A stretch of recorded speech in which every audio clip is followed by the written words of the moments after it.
What's going on, guys? So today I want to talk through the announcement that Avid made today. They basically said that they had nerfed a couple of the Immortals cards, so 8 Immortals. So I want to talk through the changes they made. And then they also talked about upcoming buffs on the horizon. I don't know, but it sounds to me, the way that they nerfed Immortals, that the buffs would be geared more towards new player decks. So kind of the way I interpreted that. So I'm going to do another buff predictions video, and this is going to be more geared towards newer players.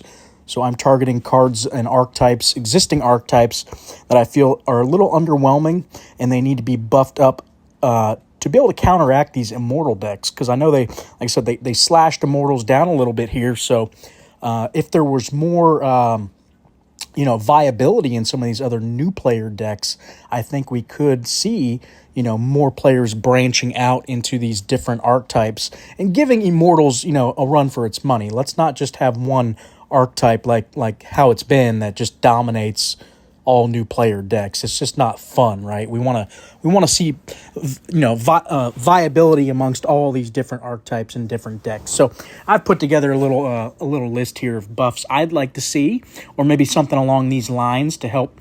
I've basically picked out a few archetypes I think need buffs, so I'll talk through those. So the nerf changes are real quick. They just changed 2 cards, so we're going to walk through that real quick. And like I said, it is the 8 Immortals deck. So let's go find that. What is that? Japanese folklore, I believe. All right, so the first card we talked about is Zhongli Quan. So let's go find Zhongli Quan here. Ooh, maybe it's not in Japanese folklore. Where's he at? Zong, where are you hiding? Zhongli Quan, there he is. All right, so this is the card that got nerfed today. It says, basically the return effect is what's been nerfed. It says your 8 Immortals cards, wherever they are, gain +10 until played. So that is the change. It previously said +10 permanently. So we have now seen this card get affected. So basically trying to knock down that late game power that this card possesses, as it's buffing all your Immortal cards, all 8 cards permanently by 10 before. That's really strong and really quite, broken in this deck. That's really what kind of pushed this deck over the top. So definitely I feel like it needed the nerf, at least to put it back down towards a beginner deck. This deck, had been competing with some higher tier, higher echelon type cards. So let's put it back down where it belongs, right? Back for the new players. So that's what I think they're looking to do. And that's what I think they've done here. Not that the deck isn't viable anymore. I think it still is viable. Still can compete, at least where it needs to be, in the new player bracket. But this is the other card that they had nerfed, is Lu Dongbin. So they nerfed the second part. The return ability, again, used to say for every 8 Immortal cards you have played this game, this card gains +10 permanently. So now this card is only going to get +10 until played. So this card isn't going to stack any longer. Before, this card would get massive by the end of the game because it had been acquiring permanent power. If you had played this card 3 times in a game, by the end of the game, this thing was, 300 plus power. So I think they wanted to knock this card down a peg. It's still decent, it's still putting down good power for 4 energy, but it's not putting down insane, top tier power just for a regular base legendary card. So I think they needed to make that happen. I think they needed to nerf that down, make it not as good. So I'm interested to try out the new Immortal deck, see what how it feels now that this power level has been really knocked down. So let's go look at, so again, they mentioned buffs. So I want to discuss through some cards I think that, and archetypes I think could use buffs. We're actually looking at the first one right here. Just, first card you get. So Angela Maxwell's Walking the World. I think this is a really fun archetype, personally. And for those of you that haven't tried this, I really recommend it. If you like something a little bit different, this archetype, basically, the premise is you have to lose early. You're losing early rounds, early turns, sometimes 2 rounds to be able to get extra power going into the late game. So this deck is geared for those late game, grindy matches. But the fact that you have to lose early, to me, makes this really fun to pilot. So if you haven't tried it, I really recommend it, because I was surprised. I didn't think I would like it as much as I did, and I actually really enjoy playing this losing archetype to me.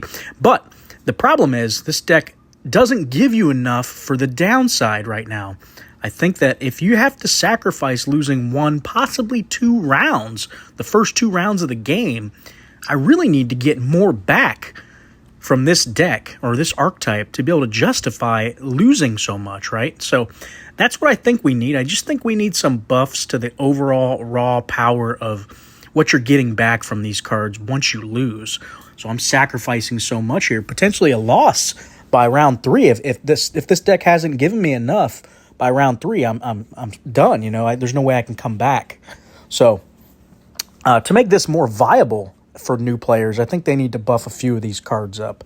So what I'm looking at myself, just a couple recommendations, would be Walking Australia. It is a legendary card, so I think it's good. I'd like to see it change +7 for 4 turns, where it says you gain +7 for 4 turns if you're losing the round. I'd like it to say gain +5 permanently. So basically all your Angela Maxwell walking cards are going to get +5 permanent power. So this is a start ability card, so it's going to keep triggering as long as you're still losing the round or whatever round it is. So it really gives you a huge benefit of permanent power for the late game, just losing and losing and losing those early rounds. So this thing, if you draw it early and you're losing, you know, by turn 2, first round, you're already losing. This thing's already giving you permanent power on all those cards. That's pretty big. That's huge. So it can really stack up really quickly. But this 4 turns thing doesn't benefit you going into the late game. So that's the problem, I feel like, is I haven't stacked anything. I haven't gotten anything for losing those early rounds because the +4 turns just isn't enough. So I think that's what they need to do, is change this to a permanent buff. That's going to really help this deck push into the late game and actually make it a little more viable, I think. The next thing I'd like to see is Walking New Zealand. Now this one I do like that it is the turns, because you don't want too many permanent power buffs going on, because that makes the deck, as you saw with the Immortals deck, get too strong. So I'm not looking to make this deck that strong, but I do want to give it a little extra, just because this deck has to lose. Immortals doesn't have to lose, and it was already getting these permanent buffs. So that's the difference here, right? This deck should be getting more because you're sacrificing. So I think this deck should, this card should say that +14. Instead of 3 turns, let's give it to 4 turns. Not a crazy buff, but it'll help a little bit going more into the later game as you're getting additional turns with that buff, right? So it'll stack a little bit better, I think, going into the late game. So that's what I would do. I'm sure they could do a little bit more with this as well. I was even thinking maybe a change to Walking Italy, but I just don't think it needs too much. I mean, the deck feels decent already, but I think it's a turnoff to a lot of players when they see this losing the round effect. But really, like I said, you have to try it. If you haven't tried it, it's really fun to play. And I'm not just saying that. I'm not just blowing it up your butts, guys. It really is quite fun to play. You have to give it a try if you haven't. All right, let's jump over to the next archetype I think needs a little bit of help. And not a lot. I think it's already pretty decent. But we're talking about butterflies. I think this is a good entry-level, beginner-type deck for new players. I mean, a lot of players like butterfly, like how pretty these cards are, especially girls that want to play this game. So let's appease them, This is a fun game, so let's make this deck viable. So what I'm thinking is I'd like to see, first of all, a buff to Peacock Butterfly. Since this is the main card, really buffing your butterflies permanently, I'd like to see this card changed from +10 permanent power to +15. So you're going to get a lot more of permanent power for all your butterflies. But I'd say let's go ahead and reduce the base power on this card from 35. Let's just drop it down to 10 because you're getting so much more permanent power off this card. I don't feel like the base power needs to be 35. I think it can be lower. basically ding this card itself. So it's strictly a buff card. You're not winning anything with it.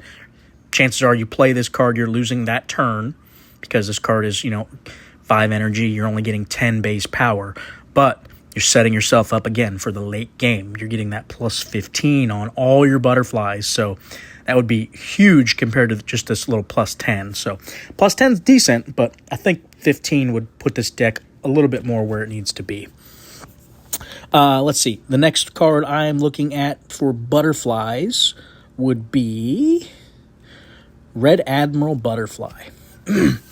Already decent. It's nothing to shy away from. It says, when returned, if you won the turn, your life on land cards, wherever they are, gain +4 until played. +4. That just seems not that great to me. I mean, it's okay. It's, okay, +4. I think we could double that and make this card, a decent limited rare card. I mean, you're not doing too much. And this card could be good in other archetypes. Now, the reason I think you can get away with having this say +8 until played is it has the stipulation of winning. So it is a risk, an inherent risk when you play this card that you have to win the turn to get it. So to me, high risk should come high reward. Why have such a low reward? It's going to make it to where nobody wants to play this card because of the inherent risk of, I could play this. Look at the raw base stats of only 32. So now already that's not a lot of power. So if I play this card and then 2 other cards, 32 is pretty low. What are the chances I win the turn with this card? Not as great. So I'm thinking make this high risk, high reward, give it +8 or even higher. Honestly, I think with that inherent downside of potentially getting nothing, I think it needs to be a little bit better on the return on your investment.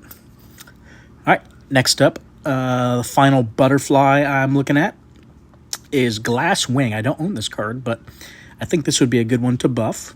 So it says, when returned, if you lost the turn, lose 15 next turn. So again, we have a downside effect if you lose, right? So the chances of losing already make you not want to put this card in your deck, right? If I lose, it hurts me. Why do I want to play this card? And the upside, if you win, isn't even that great. Okay, next turn I get +25. Big whoop. Not worth it, right? At least I don't think it's worth it to play this card. And it's a limited epic. This does not seem good enough. So what I would suggest is changing the +25 next turn to +50. I think that gives a 3 energy costed card a little bit more wiggle room, a little bit better upside of if you win, now you're getting basically 80 power for only 3 energy. So that's to me is a decent upside for playing a card like this, where my downside could be, I'm paying 3 energy now and only getting 15 power because I'm losing 15. So that's not that great, right? So let's say, again, high risk needs to come high reward. And to me, this is not doing that currently as it sits. So those are the changes I would make to the butterflies. Next up, I want to talk about a different archetype here. We're going to go into history now. See if I can find this thing. I want to discuss, I believe it's in ancient Greece. Actually, let me just sort. It is the 7 Sages. So, 7 Sages, neat archetype for those of you that haven't played it. Kind of similar where they buff each other and do different things to each other. But I think they could be a little stronger. That and their energy is quite low. Like you see, a lot of them are 2, 2, 3, 4, 4. So very cheap costed cards. I feel like you could give them more raw stats and bigger buffers, and then just make them maybe make a couple of them a little more expensive. To me, that would make this a little bit stronger of an archetype for these, mid to high energy weeks. Because right now, nobody's going to want to play this in a high energy week. I mean, when are you going to play it? Honestly, most people, I feel like would shy away from this archetype. Just a quick glance. So to me, let's make it a little more viable. I'm thinking, let's take Thales here. When played, your other 7 Sages of Ancient Greece cards, wherever they are, gain +6 permanently. Let's change that to +10 permanently. Again, this is a limited legendary card. I feel like the effect needs to be worthwhile. So this is like one of the best cards in this deck. It should be. It doesn't feel like it though. +6 permanent. It's really not a lot. The Immortals deck was getting more than this card, and it didn't even have a limited legendary in the deck. So again, people wonder why everybody was playing 8 Immortals. Well, because cards like this. Why would I go and chase after this limited legendary card, and it's only giving me +6 permanently on my just on my 7 sages? So already it's focused in on this one specific archetype that I have to play. And then not only that, this archetype's not good. It doesn't have good support. So again, who wants to chase after fails? It's basically my question. So let's make it a little more worthwhile. Let's get that +6 up to +10. I think that'll make it a little bit better. Maybe still not playable. I don't know. We have to feel it out and see. But next up, I'd change Solon here. Basically change from the +10 this turn. So he's buffing all the other sages in your hand, +10 this turn.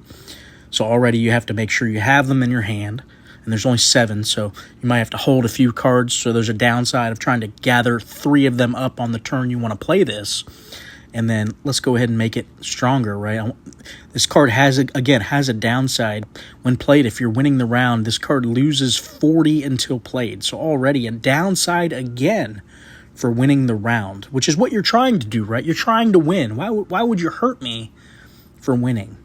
So I think if you are going to hurt me for winning, I want a better upside on the front half. So when I play this card, instead of getting that +10 on my sages, let's give me +20. I want +20. I think that would make this a lot better. And I'm thinking you could even increase the base cost because you have that 70 base power. You can increase the cost to 5 on this card and make that +20. I think that would be perfectly acceptable. I'd make this card a little bit better. I think it'd make it more viable because now you're getting an extra +30 essentially on the turn and only paying that 1 extra energy for it. So I think that is completely acceptable. Let's see. Those are the only 2 changes I made for sages. I think that's probably enough. These other ones, there's not much you can do with them. They're just +20 this turn on your sages, +20. This one maybe you could extend out, maybe up it to 3 energy and extend out your draw effect, your gain +9 for 2 turns, maybe make it 3 or 4 turns and just increase the base energy on this card. I think that would be viable. All right, let's jump back over. So this is my last archetype I want to talk about, and this one I really do not understand at all. I don't know if I'm missing something with this. If I am, let me know in the comments, guys, because this, to me, this archetype does not make any sense. This climate change archetype, I don't know. Maybe I'm just not smart or something, but I do not understand what the idea of this is. So basically, all these cards hurt each other for some reason. So, for instance, carbon neutrality here. When drawing your greenhouse gases card, which is in the climate, basically in this climate change. So it's one of the climates. It says wherever it is loses 52 power and costs -6 until played. So let's go back over to greenhouse gases. It costs 6 and has 52 power. So you're making it a 0/0. I don't understand. Why are we doing this? So let's look at the others now. Recycling. Your Pacific Trash Vortex, wherever it is, loses 82 and costs -9 until played. Again, our Pacific Trash Vortex is 9 energy and costs 82. Again, making it a 0/0. What is the point of this?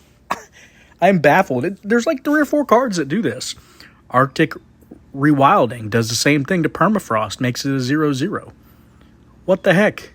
How are you going to win if all your cards are 0/0s? I must be missing something. Please, somebody explain to me how you win with this, because I really don't have any idea. This just seems so bad. So anyway, this definitely can be completely reworked in my opinion. This is just the silliest thing I've ever seen. So what I would do is if they want to go about and keep kind of what it's doing already, I'm fine with that. But I don't think the downside of the power needs to be the full amount.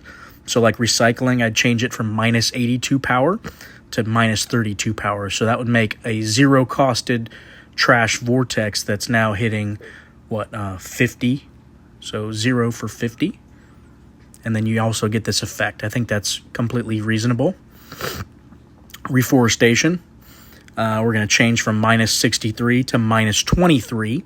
So again, we're going to get a nice, 40 on our slash and burn. So for 7 energy, 40 base power, and then you're going to get this effect. Still not even that great, honestly. So this would just be to make them even halfway playable, honestly. Next up, we got carbon neutrality. Again, we're going to change this minus 52 power, loses minus 52 power to minus 12 power. So again, that's going to give you 40 on your 6-costed greenhouse. And finally, we're going to change Arctic Rewilding from minus 70 to minus 20. So that's going to give you a 0-costed 50 base power permafrost. So I think that might make these playable, because right now I don't see it. I don't see why anybody would read these cards and want to play this. It just makes no sense to me. I don't know. Again, leave comments. Tell me what you guys think. I just, I think it's really silly what they're doing with these 9 cards here. It makes no sense. So maybe if we can get some other card. Let me see. Is there even other cards that?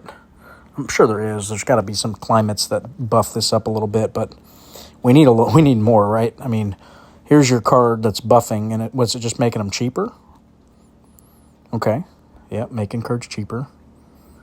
Again, just making them cheaper. Where's the buffs? Here's one right here, plus 28 until played. Maybe this card needs buffed. Maybe it needs to say plus 40 until played, because, yeah, that's how bad this archetype is right now. If your deck has 1 or more climate changes, your plant life and tremendous tree cards gain plus 32 this turn. Just for the turn? I'm thinking that needs to say something a little better than that. Maybe plus 22 until played or something, because that, again, that's a limited epic card. That's just insane. If I'm playing these climate change cards, I better be getting something really good out of this deal. If your deck has 2 or more life on lands and 2 or more ocean cards, your climate change cards, wherever they are, again, plus 25. Okay, so that card, that's decent. That's making them a little bit better, right? So that you basically have to have this card in your deck. But not enough support, honestly. There needs to be, if that's all the climate change buffs we get, that's not enough, right? Clearly. But anyway, that's all I got for you guys. Again, that was just for new player decks we're focusing on. That's not all the buffs that I want in this game. Obviously, I left out higher tiered decks, intermediate to higher tiered deck cards I left out. This is strictly for newer players, focusing on these newer player archetypes that clearly need some help. If you guys are seeing what I'm seeing anyway, how is anybody going to win with some of these archetypes? I have no idea. But all right, guys, let me know what you think in the comments if you agree with some of this, and let me know if you guys have any buff ideas you're thinking about. Maybe I'd do a separate video on some of your guys' preferences and ideas, because I love to hear that stuff. I love to hear about, man, I wish this card did this and that. And some of you guys come up with some really good ideas, man. I've read some of the Discord things. There's some really good ideas. I can't believe Avid isn't, all over that, snatching up those cards you guys come up with, because it's sometimes just blows my mind you guys even think of that stuff. But my predictions were a little bit more streamlined, just, buffing up power levels and changing energy costs and stuff like that. But that's just trying to keep with what they've already done. So climate change, honestly, could just use a complete overhaul in general. I just, again, please somebody explain that to me. I must be missing something. But anyway, guys, I hope you guys enjoyed the video and enjoyed the content. As always, please hit that like button and hit that subscribe button. It does help the channel out. Almost up to 700 subs, guys. I'm super excited. So close to 1,000. I can almost taste it. But, all right, guys. Thanks for watching. Have a good night.